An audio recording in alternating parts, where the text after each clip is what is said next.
नमस्कार, मैं Kavita Kumar Sadguru Sainath education and charitable trust की फाउंडर आज आपके बीच में फिर से उपस्थित हूँ अपने चैनल नारी शक्ति स्वरूपा में।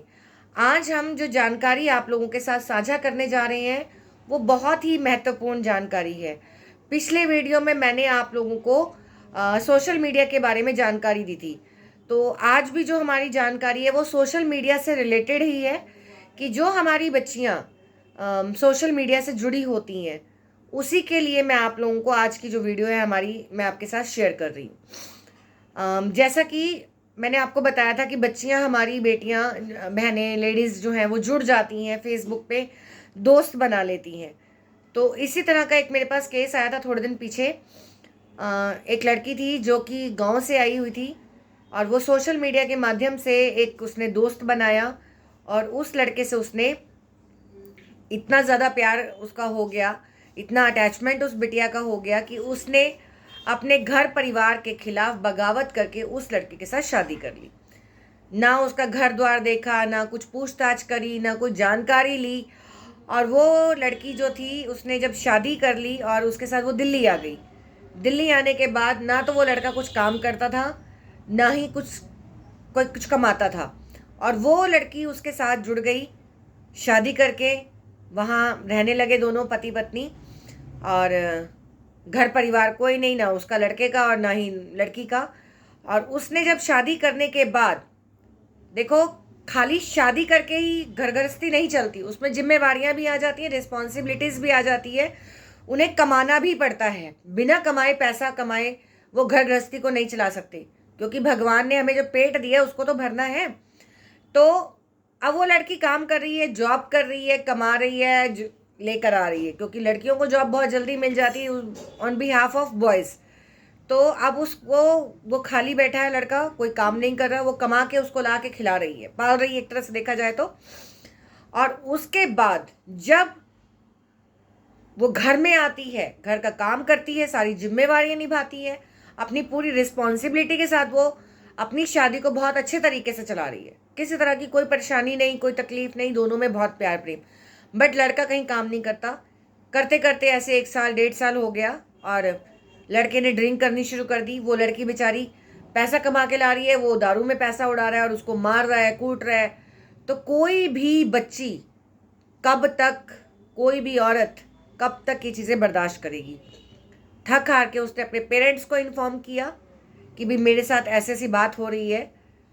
तो पेरेंट्स ने कोई सपोर्ट नहीं किया कि आपने हमसे बिना पूछे शादी करी है, आपके साथ हमारा रिश्ता खत्म।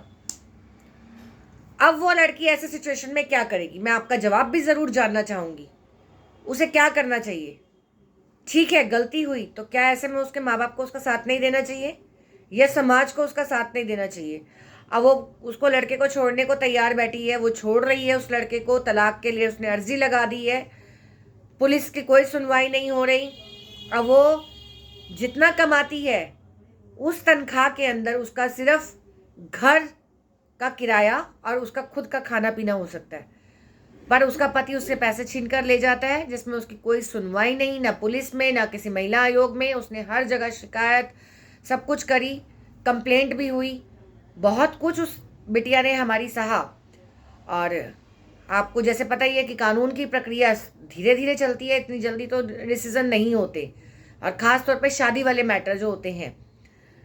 तो ऐसे में मैं उन बच्चियों को ये समझाना चाहूँगी कि आप जब भी कोई अपना दोस्त मित्र कुछ भी आप बनाते हैं और आपकी उसके साथ बेटा अटैचमेंट हो जाती है, तो आप अपने परिवार को ज़रूर बताएं, अपने पेरेंट्स को ज़रूर बताएं वो लड़का क्या काम करता है, कहाँ रहता है, उसका फैमिली बैकग्राउंड क्या है, कितना वो कमाता है, उसका घर द्वार क्या है क्या नहीं है।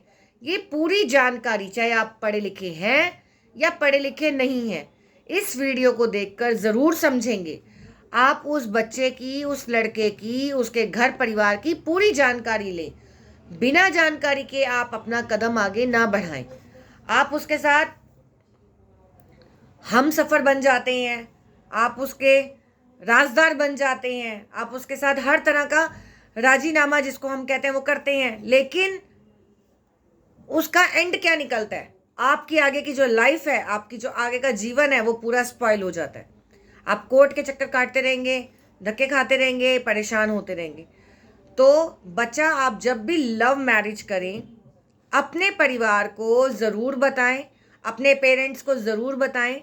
अगर वो लड़का या वो लड़की भी, कई बार लड़कों के साथ भी देखो गलत हो जाता है, तो ज़रूरी नहीं है कि एक ही तरफ से गलत हो। तो आप उसकी पूरी जानकारी लें, एक दूसरे को टाइम दें, एक दूसरे को समझें। और जब आप अपने पैरों पर खड़े हों, खुद भी आप अपने पैरों पर खड़ी हों, तब आप ऐसा कदम उठाओ। ये नहीं कि आप दर दर भटक रहे हैं और परेशान हो रहे हैं और उसके बाद कोर्ट कचहरी के चक्कर काट रहे हैं। एक शादी, 2 शादी, 3 शादी, ये कोई ज़िंदगी भर का खेल नहीं, ज़िंदगी भर का साथ होता है, कोई खेल नहीं है, तमाशा नहीं है कि हमने शादी करी और 1 साल बाद उसको छोड़ दिया, 6 महीने बाद छोड़ दिया कि हमें पसंद नहीं है, ये हमारे नेचर का नहीं है। तो ये नहीं होता। आपको जो शादी जैसा बंधन है, उसको बहुत खूबसूरती से निभाना चाहिए। एक दूसरे का साथ देने का अगर आप वादा करते हैं, पंडित जी भी जब फेरे लगवाते हैं तो उस समय आप लोगों से वचन बुलवाते हैं। और एक दूसरे से मुसलमानों में भी कबूल है कि वो चीज़ें जो फॉर्मेलिटीज़ उनकी होती हैं वो भी उसमें पूरी करवाते हैं। हर एक धर्म के अंदर वो जो हिदायतें होती हैं, जो सिस्टम होता है, उसको मान के रीति रिवाज के साथ आप जीवन साथी के साथ शादी करते हैं। और उस शादी को 2 परिवारों का मिलन होता है। ये नहीं कि खाली आपका ही मिलन है, 2 फैमिलीज भी एक होती हैं। तो आपको जो भी कदम उठाना हो, मेरी बच्चियों को, मेरी बेटियों को, मेरी बहनों को, वो बहुत ही सोच समझ कर उठाना चाहिए कि हम जो ये शादी जैसा कदम उठा रहे हैं, उसको आंख बंद करके भरोसा नहीं करना चाहिए कि हमें प्यार है और हमने उनसे शादी कर ली, तो बेटा खाओगे क्या और कमाओगे क्या, जब लड़का कोई काम नहीं करता और आप अपने पैरों पर खड़े नहीं हो। लड़के के अंदर कोई ऐब है नहीं है, उसका पूरा फीडबैक जानो, पूरी जानकारी लो, तब आगे कदम बढ़ाओ। आज की वीडियो ये सोशल मीडिया से रिलेटेड ही है, तो फेसबुक के माध्यम से या ट्विटर या इंस्टाग्राम या किसी भी चीज़ के माध्यम से अगर आप ऐसे जुड़ते हैं तो बहुत ही सोच समझ के जुड़े, पूरी देखभाल करें, पूरी जानकारी हासिल करें। सोशल मीडिया हमें अच्छी जानकारी देता है, लेकिन हमारी मदद करता है, तो लेकिन उसमें हमें अपने दिमाग से, अपनी सूझबूझ से उसमें काम करना है, उसका गलत फ़ायदा, गलत इस्तेमाल नहीं करना। तो इन्हीं शब्दों के साथ मैं आज की वीडियो को यहीं समाप्त करूंगी। धन्यवाद। मैं कविता कुमार फिर से आपके बीच में उपस्थित होंगी।